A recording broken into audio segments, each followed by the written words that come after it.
अखन छठि आबे वाला छै, छठि के कोनो गीत छै अपने लग? जी जरूर। पद्म विभूषण शारदा सिन्हा जी द्वारा गायल गेल अछि, तऽ हमहूँ कोशिश कर रहल छी जे शायद जरूर, भऽ जाय। अवश्य सब गोटे कोशिशे करबै।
प्रतिभा अपने के अगर सुनबाक है ककरो तो अपने जे छै से कतौ छै अपने के चैनलो तैनल बनेने छियै अपने? जी यूट्यूब पर प्रतिभा चौधरी ऑफिशियल के ओकर हमर चैनल अछि। अच्छा तऽ ओहिपर एखन छठिके समय छै तऽ एगो छठिके गीत रिलीज भऽ जायत किछु दिनमे।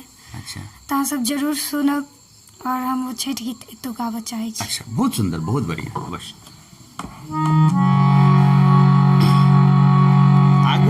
आगू बढ़ी ऐसे पहले एकटा चीज हम बीच में कहि दी। एक बेर चिन्हियौन हिनका, ई छथिन कार्तिक कुमार झा जे रेडियो दूरदर्शन से अपन डिग्री लेने छथिन और इम्पैनल छथिन संगे।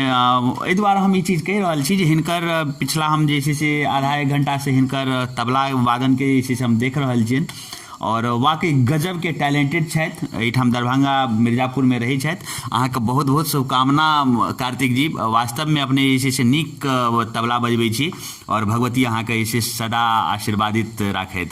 नीक नीक अपने किछु कहै लए चाहबै? भैया बहुत बहुत धन्यवाद जे अहाँ हमरा अपना चैनल में मौका देलहुँ, बहुत बहुत धन्यवाद। बहुत बढ़िया वाकई नीक बजबै छथि और अहूँ सब जे अखन जे देखबै एहिसँ पहिले अरविंद जी के संग सेहो जे छै से संग देने रहथिन तऽ बड्ड नीक बहुत नीक। हम काफ़ी हिनकर प्रतिभासँ जे छै से वाकई इम्प्रेस्ड छी। चलू बढ़ै छी प्रतिभा के संग। ई गीत अखन विनय ठाकुर जी के लिखल छनि और ई गीत बहुत जल्दी जे छै से हिनकर जे चैनल से प्रतिभा के चैनल से सेहो जे छै से रिलीज होबे वाला अछि। तऽ ओहि पर अहाँ देख लेब प्रतिभा चौधरी ऑफिशियल पर। अखन फिलहाल ई गीत चलू प्रतिभा अब तऽ करी।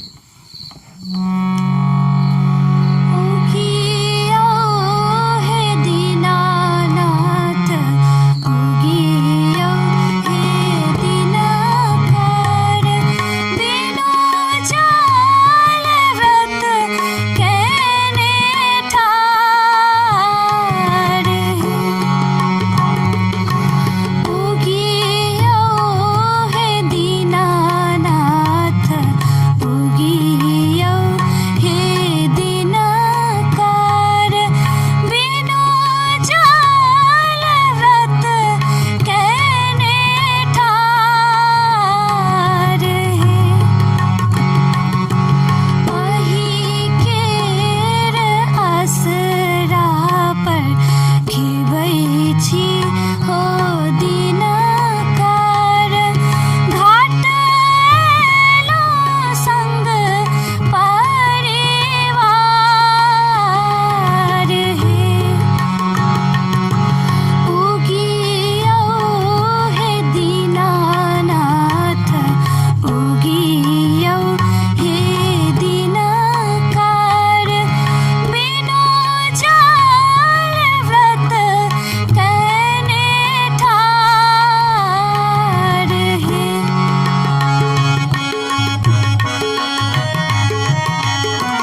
वाह, उगियो है दीनानाथ, उगियो है दिनकर।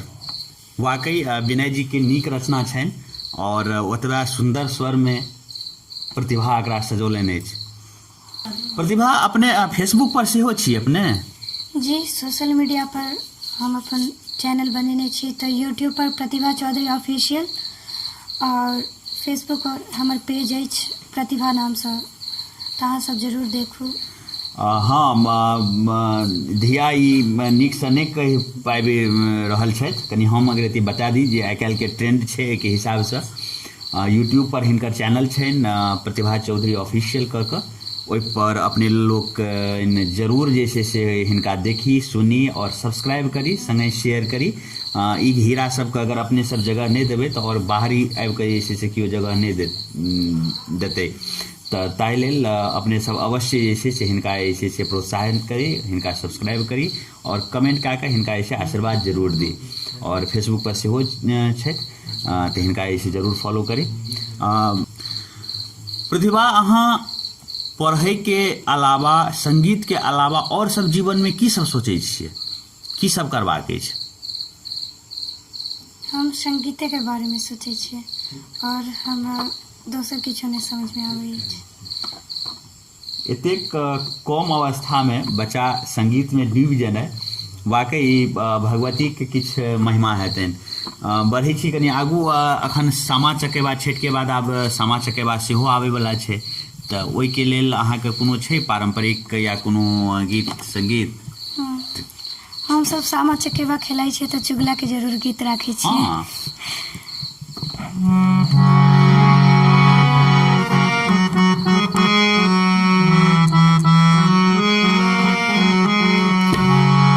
चुगला लगन बिता कएला ससुरारी में, पाकल पाकल दाढ़ी में ना। चुगला लगन बिता कएला ससुरारी में, पाकल पाकल दाढ़ी में ना। चुगला लगन बिता कएला ससुरारी में, पाकल पाकल दाढ़ी में ना।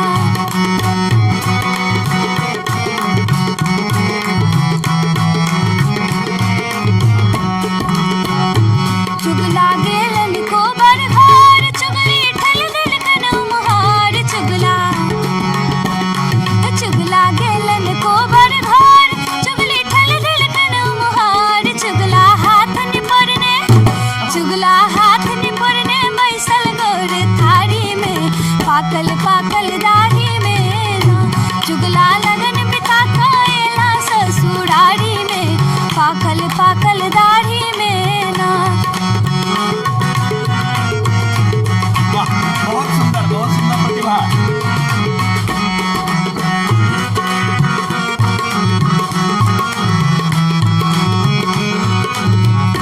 चुगला गेला भानस घर, सासू ठल दिल कनौ मुहार। चुगला गेलन भानस घर, सासू ठल दिल कनौ मुहार। चुगला मुँह निपरने बैसल गोर थारी में, पाकल पाकल दाढ़ी में ना। चुगला लगन बिता कएला ससुरारी में, पाकल पाकल दाढ़ी में ना। चुगला लगन बिता कएला ससुरारी में, पाकल पाकल दाढ़ी में ना। चुगला लगन बिता कएला ससुरारी में, पाकल पाकल दाढ़ी में ना। पाकल पाकल दाढ़ी में ना, पाकल पाकल दाढ़ी में ना। वाह वाह, चुगला के ई गीत हम नवे सुनलहुँ। ई पारंपरिक छियै ई गीत? अच्छा, हमरा ई पारंपरिक ई गीत के जे छै से हमरा नहि बुझल छल। वाकई नीक, बहुत सुंदर। अखन हमरा सबके संग अखन जे छै से प्रतिभा के पिताजी मनमोहन भाईजी सेहो जुड़ि गेल छथि। मनमोहन भाईजी, सबसँ पहिले अहाँके स्वागत अछि, अहाँके हम चैनल पर देखाब। अखन जे साक्षात्कार, जे इंटरव्यू हम प्रतिभा के लऽ रहल छी, ताहिके संग अपने के सेहो जे छै से अपने देखेबै। कनि एक रत्ती हमरा बताउ, प्रतिभा के पहिल बेर अहाँके केना कहिया लागल जे प्रतिभा जे छै से गीत गाबि सकै छथि? सबसे पहले तो हम अपने के प्रणाम करै छी जे छै से चैनल के माध्यम से जे छै से हमरा जे छै से अवसर देलहुँ साथ में जे छै बौआ के। तो घर में गाबै छल तैसे जे छै से हम सब जे छै से रहै छलहुँ, स्कूलों में गेलक, स्कूलों में नीक अबै छलै। तकर बाद हम सब जे छै सोचलहुँ जे आगाँ बढ़ाबऽ के लेल शिक्षा दीक्षा के विषय एलै तो पंडित हरिद्वार प्रसाद खंडेवाल जी छथिन, हुनका हम केना पता कऽ कऽ जे छै से हुनका एतऽ गेलहुँ आ हुनका से शिक्षा दीक्षा दिवाबै छी। तो कनि एक रति संक्षिप्त में हमरा एक चीज और बता दिए जे प्रतिभा के ऐसे से मतलब संगीत के अलावा और कतऽ अहाँ भविष्य में की देखे ले चाहे छियै? हम तो अखन आवाज बढ़िया देखे छियै तो होइया जे छै से पढ़ाई कनि बढ़िया से, जैसे अहाँ सबके मंच में बाजऽ के जे छै लुरि बढ़िया भऽ जाए, श्रोतागण के सबके जे छै से नीक से जे छै से बाजि कऽ जे छै सबसे नीक कमान बाजऽ में जे छै से छै। तकर बाद जे छै से संगीत में और उच्च शिखर पर जाए जे छै से बहुत ज्यादा जे छै से लोग हिनका चाहन जे छै से आ ओइसे हमरो जे छै मान सम्मान जे छै से कहीं बढ़ा। बहुत सुंदर। कनि एक रति हम बता दी मनमोहन भाई साहब के जे कहब छनि ताहे अनुरूप जे छै से पढ़ाई लिखाई पहले जरूरी छै, शिक्षा तो चाहबे करी लेकिन संगीत से अगर प्रतिभा के लगाव छनि तो हिनका कहियो बाधा जे छै से पिताजी नहीं बनता और लेकिन पढ़ाई लिखाई संग में चाहिए। वास्तव में ई चीज ई राय हर एक गार्जियन के हेबाक चाहिए। हमहूँ अगर राय देवा के हेतै तो हमहूँ प्रतिभा के सएह राय देबै जे पढ़ाई लिखाई के संग में जे छै संगीत के पर ध्यान देल।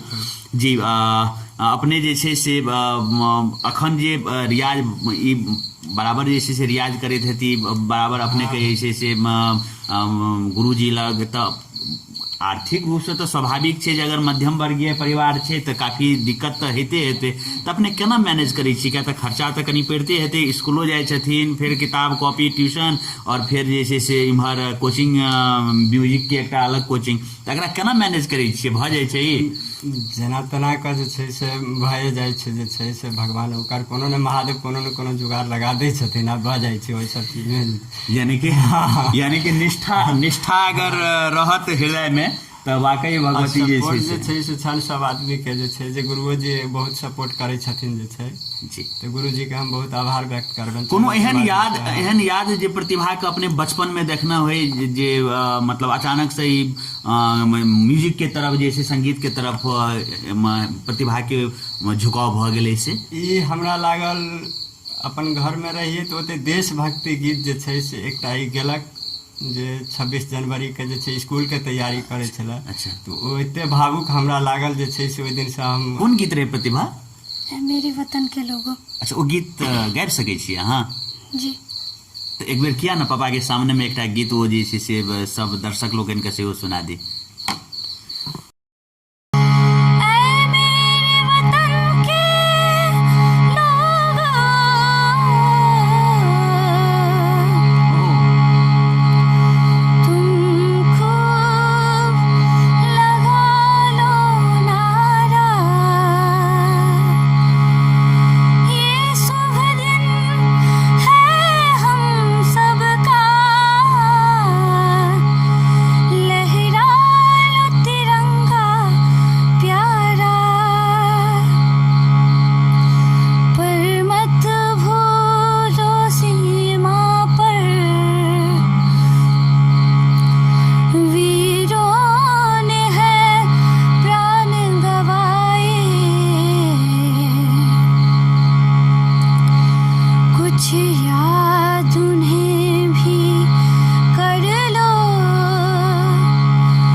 शहीद हुए हैं उनकी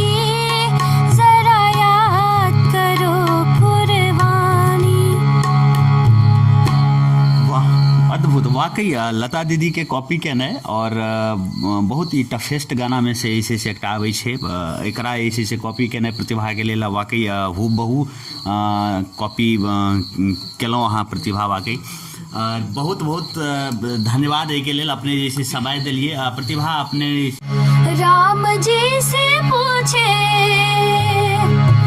राम जी से पूछे जनकपुर की नारी बता द बबुआ। राम जी से पूछे जनकपुर की नारी बता द बबुआ। लोगवा देत काहे गारी बता द बबुआ। लोगवा देत काहे गारी बता द बबुआ। राम जी से पूछे, राम जी से पूछे जनकपुर की नारी बता द बबुआ। लोगवा देत काहे गारी बता द बबुआ।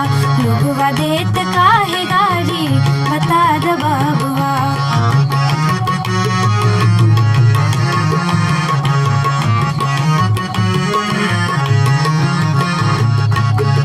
तोहरा से पूछूं मैं ओ धनुषधारी, तोहरा से पूछूं मैं ओ धनुषधारी।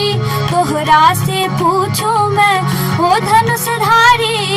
एक भाई गोर काहे, एक भाई गोर काहे, एक काहे कारी बता द बबुआ। लोगवा देत काहे गारी बता द बबुआ। लोगवा देत काहे गारी बता द बबुआ। राम जी से पूछे, राम जी से पूछे जनकपुर की नारी बता द बबुआ। लोगवा देत काहे गारी बता द बबुआ। लोगवा देत काहे गारी बता द बबुआ।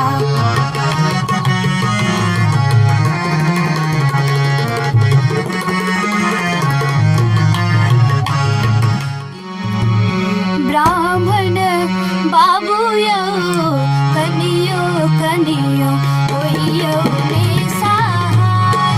ब्राह्मण बाबू यो कनियो कनियो ओहियो ने सहाय। ब्राह्मण बाबू यो कनियो कनियो ओहियो ने सहाय।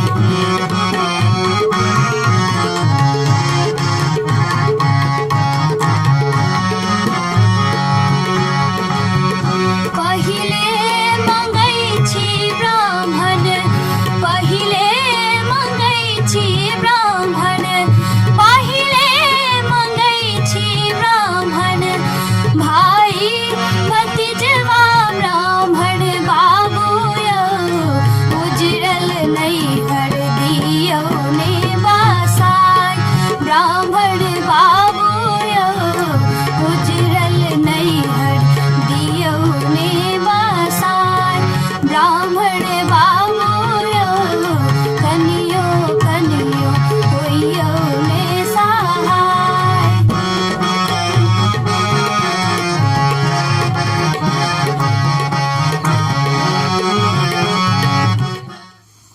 अपने सभक आशीर्वाद सतत प्रतिभा पर बनल रहे से कामना अछि। प्रतिभा अपने दर्शक लोकनि के किछु कहै लए चाहबनि? जी अहाँ सब एनाहिते हमरा आशीर्वाद दियौ और सपोर्ट करू हमर, बस।